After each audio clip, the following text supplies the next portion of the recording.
Online ചാനലിലൂടെ യുവതിയെ അപകീർത്തിപ്പെടുത്തിയെന്ന കേസിൽ അറസ്റ്റിലായ മാധ്യമപ്രവർത്തകൻ ഷാജൻ സ്കറിയയ്ക്ക് ജാമ്യം. Thiruvananthapuram judicial first class magistrate കോടതിയാണ് ജാമ്യം അനുവദിച്ചത്.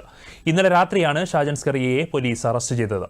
മാഹി സ്വദേശിയായ യുവതിയുടെ പരാതിയിലായിരുന്നു കേസ്. അതേസമയം വീട്ടിൽ ഭക്ഷണം കഴിച്ചുകൊണ്ടിരുന്ന സമയത്താണ് തന്നെ പോലീസ് കസ്റ്റഡിയിലെടുത്തതെന്നും വസ്ത്രം മാറാൻ പോലും അനുവദിച്ചില്ല എന്നും ഷാജൻ സ്കറിയ മാധ്യമങ്ങളോട് പ്രതികരിച്ചു. ക്രൈം എന്താണെന്ന് അപ്പൊ ആരാണ് പരാതിക്കാരെന്ന് എന്നോട് പറഞ്ഞിട്ടില്ല. എന്താണ് കേസ് എനിക്കറിയത്തില്ല. അതാണ് എൻ്റെ വാസ്തവം. ഇപ്പോഴും ഞാൻ ഇവിടെ നിന്ന് ചോദിച്ചു പരാതിക്കാരിയെ കുറിച്ച്. എനിക്ക് മനസ്സിലാക്കിയത് ഈ ഷിഹാബ് ഷാ എന്ന് പറയുന്ന ദുബായ് കേന്ദ്രീകരിച്ച് ഒരു വലിയ തട്ടിപ്പ് നടന്ന ഒരാളുണ്ട്.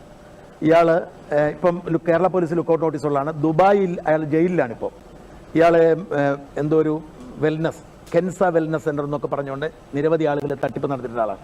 ഇയാൾക്കെതിരെ വാർത്ത. അപ്പോൾ ഇയാളുടെ തട്ടിപ്പിന് കൂട്ടാളിയാണ് ഇയാളുടെ തട്ടിപ്പ് സ്ഥാപനത്തിൻ്റെ ജനറൽ മാനേജറായ ഒരു സ്ത്രീയാണ്. അപ്പോൾ സ്വാഭാവികമായിട്ടും ഈ സ്ത്രീക്കെതിരെ പരാതിയുണ്ട്, അവർക്കെതിരെ തെളിവുകളുണ്ട്. അപ്പോൾ ആ സ്ത്രീയെക്കുറിച്ച് ഞാൻ പറഞ്ഞു, ആ സ്ത്രീയാണെന്ന് എനിക്ക് തോന്നുന്നു. ഒരു പേര് പറഞ്ഞിട്ട് എൻ്റെ ഓർമ്മയിൽ വരുന്നത് ആ സ്ത്രീ ആയിരിക്കണം, അല്ലാതെ ഞാൻ ആ സ്ത്രീയെ കണ്ടിട്ടില്ല. ആ തട്ടിപ്പിനെ കുറിച്ച് വാർത്ത കൊടുത്തപ്പോൾ ആ സ്ത്രീയെക്കുറിച്ചും കൊടുത്തിട്ടുണ്ട്. അവർ പറഞ്ഞ പേര് കേട്ടപ്പോൾ ആ സ്ത്രീയാണ്. എനിക്ക് നോക്കാനുള്ള സമയം കിട്ടില്ല. ഞാൻ മനസ്സിലാക്കുന്നു ഷിഹാബ് ഷായുടെ കൂട്ടാളിയായ ഒരു സ്ത്രീ, ആ സ്ത്രീയുടെ പേരാണെന്ന് തോന്നുന്നു.